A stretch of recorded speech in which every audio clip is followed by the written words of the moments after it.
Assalamualaikum warahmatullahi wabarakatuh. Perkenalkan, nama saya Novita Nurgantini Awaliyah, NIM saya 19180503. Baik, di sini saya akan menjelaskan tentang analisa sistem berjalan. Pada analisa sistem ini, kami menjelaskan tentang sistem berjalan penjualan alat kesehatan di toko online Si Alek. Yang pertama itu adalah untuk dapat memesan alat yang ada pada web penjualan Alkas, si penjual itu harus login dulu terlebih dahulu ya. Atau bisa juga setelah pelanggan memesan barang, baru mereka melakukan registrasi atau sign in. Dan yang kedua, setelah pelanggan melakukan registrasi atau sign in, sistem akan mengonfirmasi akun. Dan yang ketiga, setelah pelanggan selesai memilih barang yang akan dibeli, maka si pelanggan tersebut melakukan konfirmasi barang dan sistem akan menampilkan nota belanjaan si pelanggan. Dan yang keempat, pelanggan memilih metode pembayaran. Sistem mengonfirmasi belanjaan dan menampilkan nota pembelian barang tersebut. Assalamualaikum warahmatullahi wabarakatuh. Izin memperkenalkan diri, nama saya Fani Rafaelawati, NIM saya 191803323. Di sini saya akan menjelaskan bagian tugas kelompok analisa perancangan sistem informasi tentang analisa kebutuhan sistem. Di dalam proyek kami yang berjudul Si Alek, Sistem Informasi Alat Kesehatan, analisa kebutuhan sistem dibagi menjadi 3. Yang ke-1, kebutuhan sistem. Poin yang pertama, admin membutuhkan form login agar dapat masuk ke dalam data-data yang ada di bagian admin. Poin yang kedua, user juga membutuhkan login untuk melakukan transaksi karena apabila ingin membeli produk, user harus menjadi member terlebih dahulu. Yang kedua, kebutuhan pengguna user. Poin yang pertama, pembeli dapat melihat halaman home, profil, produk, petunjuk pembelian, keranjang belanja, hubungi kami, login member, dan daftar sebagai member. Poin yang kedua, pembeli dapat melakukan transaksi pembelian produk melalui website e-commerce tersebut. Yang ketiga, kebutuhan pengguna administrator. Poin yang pertama, admin dapat mengecek informasi member dan dapat menghapus member. Poin yang kedua, admin dapat mengelola kategori produk seperti tambah kategori, edit kategori, dan hapus kategori. Poin yang ketiga, admin dapat mengelola produk seperti tambah produk, edit produk, dan hapus produk. Poin yang keempat, admin dapat mengelola pemesanan atau order seperti informasi pemesanan dan menghapus pemesanan. Sekian dari saya, bila ada kurang dan salahnya mohon dimaafkan. Wabillahi taufiq wal hidayah. Wassalamualaikum warahmatullahi wabarakatuh. Assalamualaikum warahmatullahi wabarakatuh. Perkenalkan, nama saya Adistianuni, NIM saya 1918512. Di sini saya akan menjelaskan tentang desain sistem, yaitu diantaranya ada desain basis data, yaitu IRD, spesifikasi file, dan desain antarmukanya. Yang pertama saya akan menjelaskan IRD. IRD itu singkatan dari Entity Relationship Diagram, atau lebih disingkat IRD, yaitu suatu model untuk menjelaskan hubungan antar data dalam basis data berdasarkan objek-objek dasar data yang mempunyai hubungan antar relasi. Nah, IRD ini itu untuk memodelkan struktur data dan hubungan antar data. Untuk menggambarkannya digunakan beberapa notasi dan simbol. Kemudian IRD itu terdapat beberapa simbol, diantaranya ada entitas, relasi, atribut, dan relationship atau hubungan. Nah, di sini saya akan menjelaskan beberapa simbol, yaitu ke-1 entitas, yaitu kumpulan dari objek yang dapat diidentifikasikan secara unik. Kemudian ada relasi, yaitu hubungan yang terjadi antara salah satu lebih entitas. Jenis hubungannya antara lain one to one to many, dan many to many. Kemudian ada atribut, yaitu karakteristik dari entitas atau relasi yang merupakan penjelasan detail tentang entitas. Kemudian ada hubungan atau relationship antara entitas dengan atributnya dan himpunan entitas dengan himpunan relasi. Nah, di sini kita sudah membuat IRD-nya. Di antaranya ada beberapa entitas dan atribut. Yang pertama ada entitas jenis kategori, item atau produk, entitas detail order, entitas order item. Nah, dalam entitas jenis kategori itu ada ID kategori, URL, dan kategori. Kemudian dalam entitas user atau pembeli ada ID user, username, full name, jenis kelamin, telepon, email, alamat, password, reset, dan status. Kemudian di entitas detail order itu ada atribut ID item, quantity, ID order, biaya.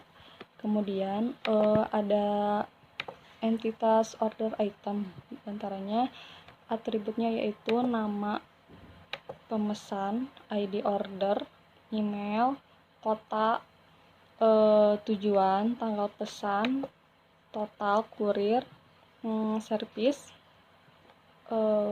bukti, status proses, pengiriman, dan batas bayarnya. Kemudian item produknya memiliki beberapa atribut, diantaranya ID item, deskripsinya, stoknya ada berapa, nama item, gambar, aktif atau tidak aktifnya, link, berat, dan harga. Nah, di sini itu IRD-nya dimulai dari jenis kategori, kemudian memiliki item produk, dari item produk memiliki order item. Nah, si order itemnya itu memiliki detail order, kemudian detailnya order itu dimiliki oleh user pembeli. Untuk kardinalitasnya di sini kami jenis kategori itu ke item produk itu berarti one to many. Kemudian dari item ke order item itu many to one, maksud saya many to many. Kemudian dari order item ke detail order itu many to many, dan detail order ke pembeli itu kardinalitasnya adalah many to one.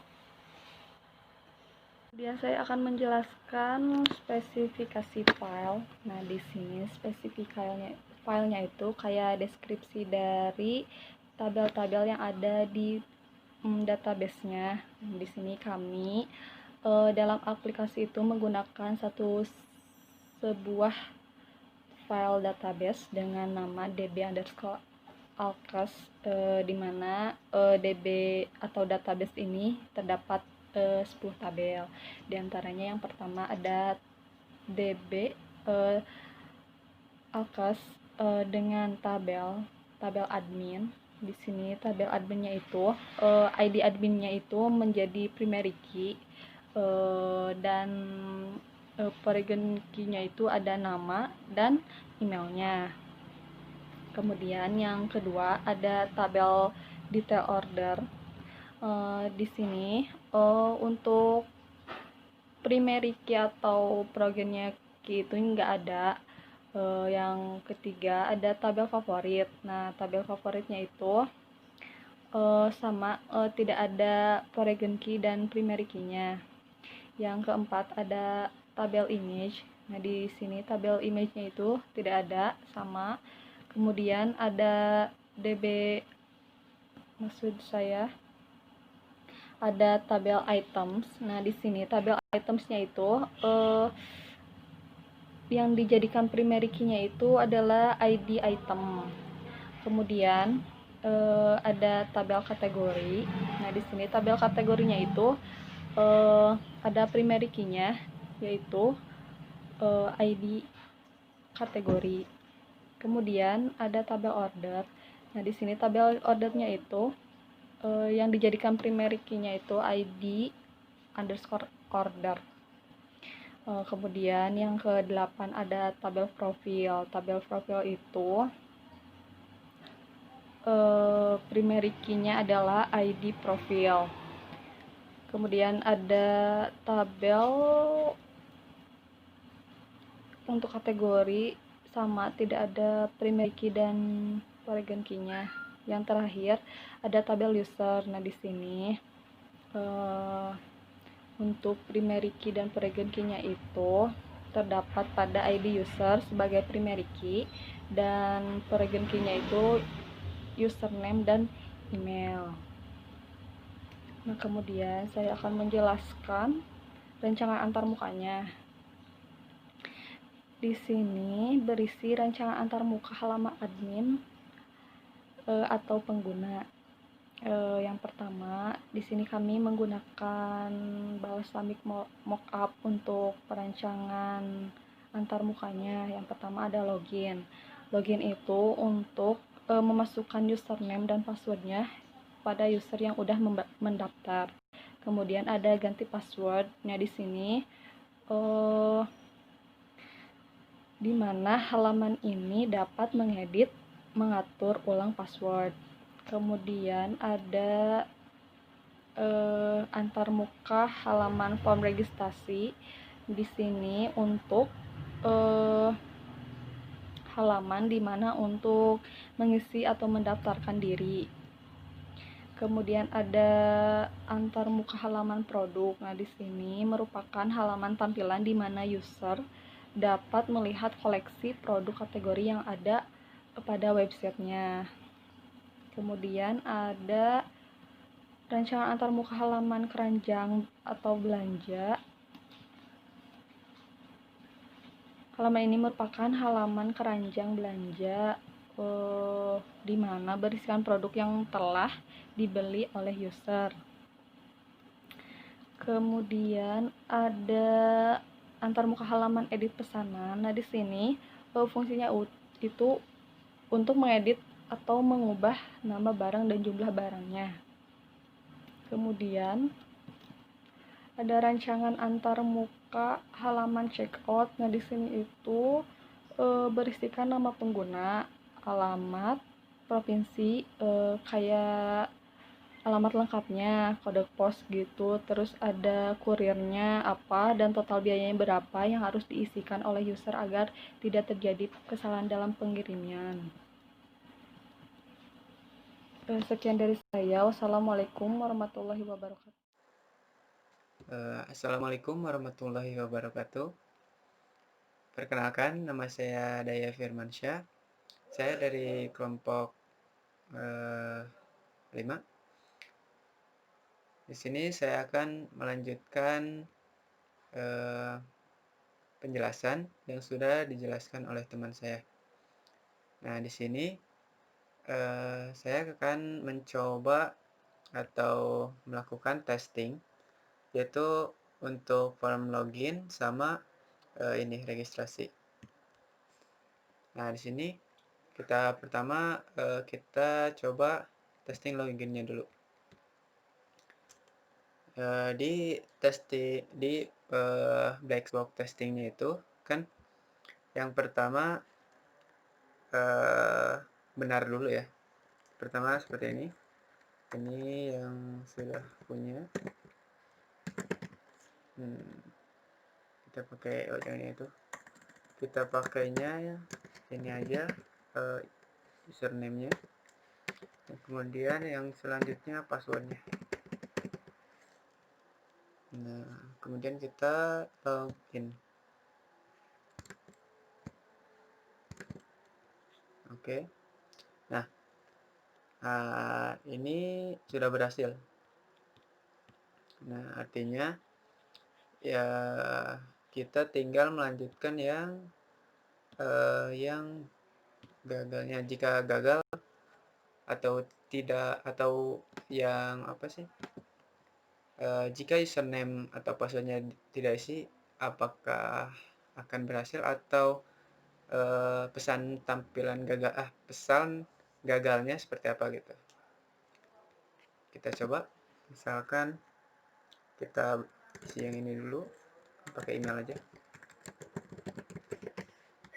Oh, ini udah ada. Kemudian passwordnya kita kosongkan.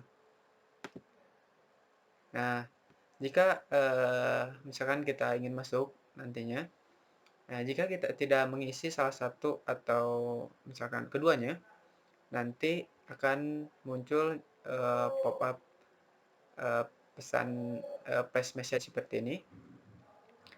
Jika password ditolak karena password Anda itu gak dimasukkan gitu, kayak gitu. Nah, untuk selanjutnya kita coba yang registrasi ya, yang ini. Nah, di sini kita isi misalkan Firman ya. Firman ininya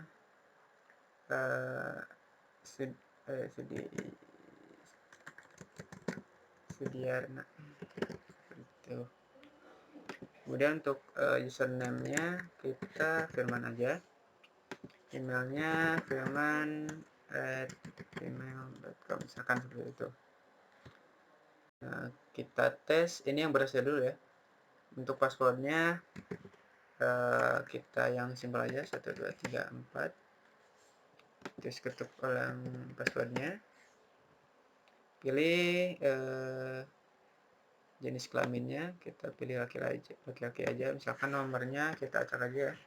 97 012 880 8864 seperti itu. Alamatnya misalkan kita singkat aja, misalkan Jawa Barat seperti itu. Harusnya sih di sini alamat lengkap sih di sini. Cuman kita biar singkat aja sih. Kita isi yang singkat dulu aja. Intinya seperti itu.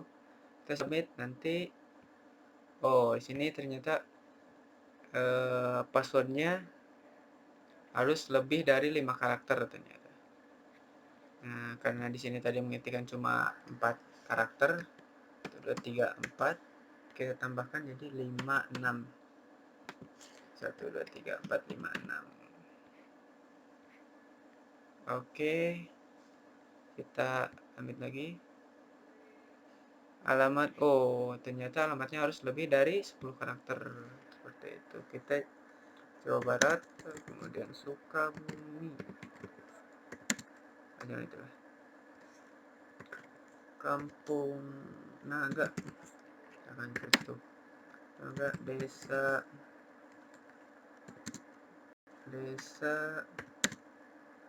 apa ya? Desa Bantar Guling misalkan seperti itu.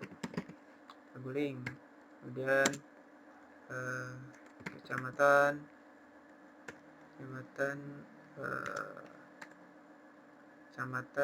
apa ya, Sugatisna misalkan, begitulah. Jadi itu dulu kita submit.